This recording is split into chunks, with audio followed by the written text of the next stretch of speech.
Bab 4233. Istana di atas pulau. Saudara Qin, aku tahu kamu sangat ingin mendapatkan warisan Dewa Bintang. Meskipun tidak tahu apa alasannya, tapi kurasa akan lebih berarti jika kamu mendapatkannya daripada aku. Jadi aku bersedia membantu kamu memenangkan kesempatan ini di masa depan. Dan aku sekarang berharap mendapatkan hubungan yang tulus, Rain berkata dengan serius. Baiklah, aku akan membantumu dalam hal ini. Eric Qin tidak tahu harus berkata apa untuk sementara waktu.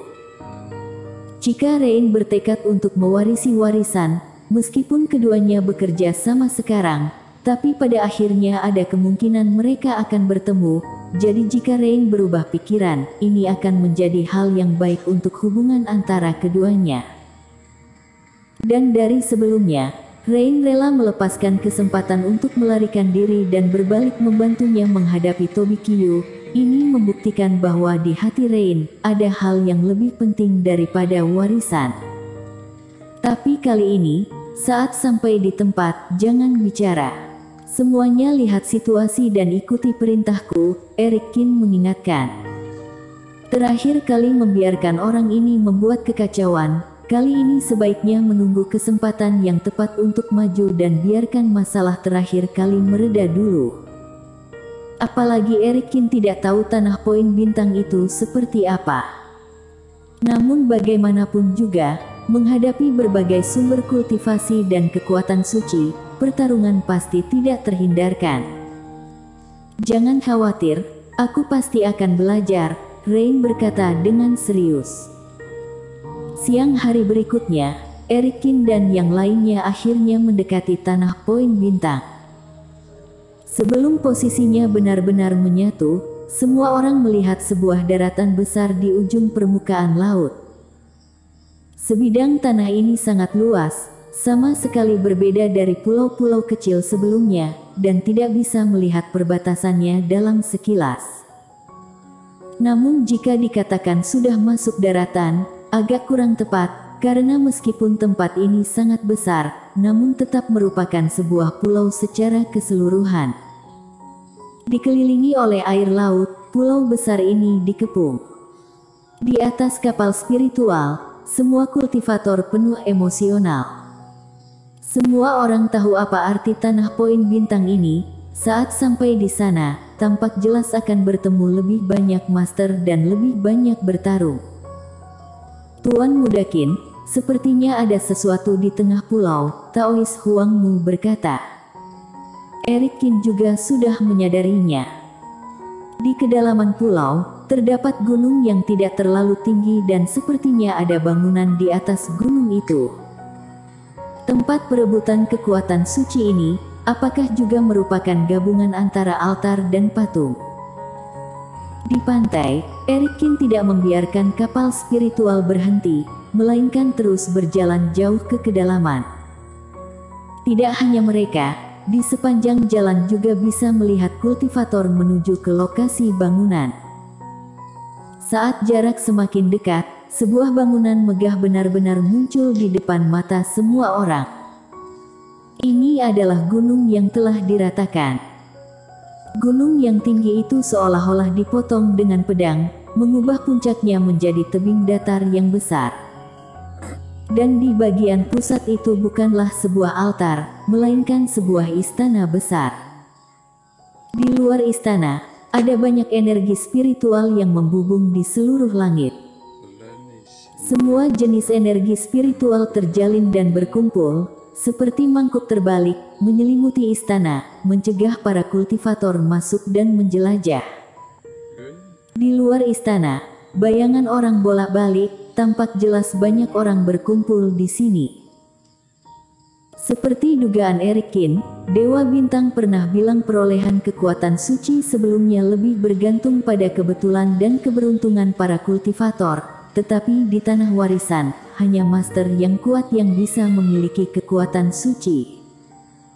Sepertinya tirai cahaya di luar istana ini adalah benda pengaturan yang akan terbuka pada waktu tertentu. Tujuannya agar sebagian besar kultivator memiliki kesempatan untuk berpartisipasi dalam kompetisi dan memilih orang yang paling kuat. Sebelumnya mendapatkan berbagai macam manfaat dengan cara mengaktifkan patung. Aku tidak tahu apa yang terjadi di istana ini, Rain berkata dengan penasaran. Berhenti, turun ke bawah. Dan saat terbang ke sisi istana, seseorang berdiri dan berteriak ke arah kerumunan. Melihat tatapan bertanya dari ketua sekte awan, Eric Kin mengangguk. Semua orang menyimpan perahu roh dan dengan cepat mendarat di panggung puncak gunung.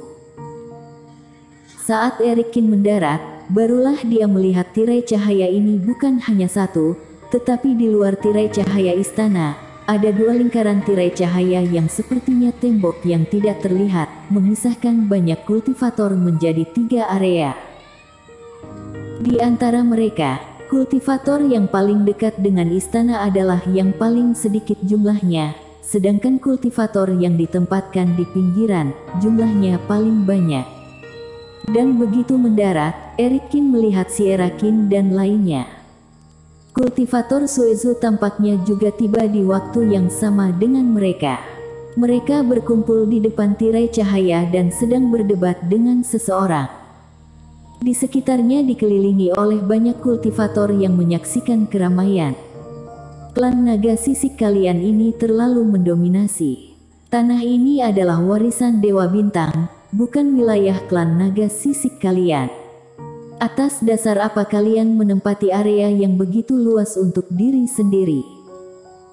Melihat tetua yang menghalangi di depannya, Sierra Kin mengerutkan wajahnya yang cantik dan bertanya dengan suara dingin. Tuan Istana Kin, meskipun tempat ini milik Dewa Bintang, segala sesuatu memprioritaskan yang datang lebih dulu. Klan naga sisik kami datang lebih dulu, jadi tentu saja kami harus menempati posisi terbaik. Ada masalah. Di depan Sierra Kin, seorang lelaki tua tinggi dan kurus berambut putih mencibir dan menjawab dengan santai. Klan naga sisik kalian datang lebih awal, jadi tidak masalah menempati posisi baik, tapi apa hak kalian memonopoli tempat ini dan mencegah orang lain masuk? Sierra Kin berkata. Tidak, klan naga sisik bukan memonopoli, di dalam sini ada juga kultivator dari Mingzu dan Senuzhou. Tetua berambut putih tertawa.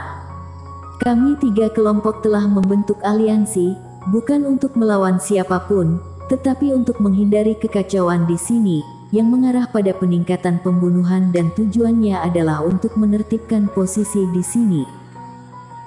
Kedengarannya bagus, tapi kalian bertiga telah bergabung agar kalian bisa masuk lebih dulu setelah istana warisan dibuka dan mendapatkan keuntungan sebelum yang lain mendapatkannya.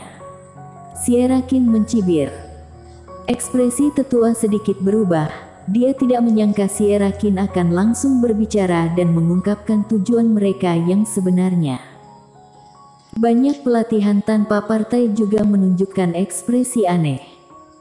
Tidak peduli seberapa bagus kata-kata dari klan naga sisik, mereka secara alami dapat memahami hal ini. Harta karun warisan Dewa Bintang, kami semua boleh memperjuangkannya, biarkan kami masuk. Ketua Sekte Lu dan Tetua Feng mereka yang pernah bertemu sebelumnya juga berteriak saat ini dan mendukung Sierra Kin. Dan Sierra Kin melangkah maju, berjalan menuju tirai cahaya. Tuan Istana Kin, aku sarankan kamu harus sadar diri. Jejak dingin melintas di mata tetua berambut putih, dan dengan lambaian tangannya, aura roh jahat yang kuat meledak, berubah menjadi cambuk hitam panjang dan mencambuk ke arah Sierra Kin. Cambuk itu melambai, seperti ular berbisa, seolah berusaha membuat Sierra Kin mundur. Dan wajah Sierra Kin menjadi dingin, membuat langit penuh embun beku, seketika membekukan cambuk panjang dan melangkah maju. Kamu ingin mati? Tetua berambut putih itu marah, niat membunuh melintas di matanya. Meskipun juga alam fase penilaian 2 kegagalan, Sierra Kin hanyalah seorang kultivator yang telah menerima pencerahan dan warisan, kemudian mencapai 2 kegagalan. Dan dia adalah penatua agung klan naga sisik yang telah berlatih selama bertahun-tahun, dan dia yakin Sierra Kin bukanlah lawannya. Aura roh jahat yang lebih ganas keluar, dan dalam sekejap, cambuk panjang itu menghancurkan semua es, kemudian mengenai kepala Sierra Kin. Ekspresi Sierra Kin sedikit berubah, dia dengan cepat memadatkan 3 perisai es di depannya. Tetua mencibir dan menjentikkan cambuk hitam panjangnya, menghancurkan perisai es seketika. Bersambung.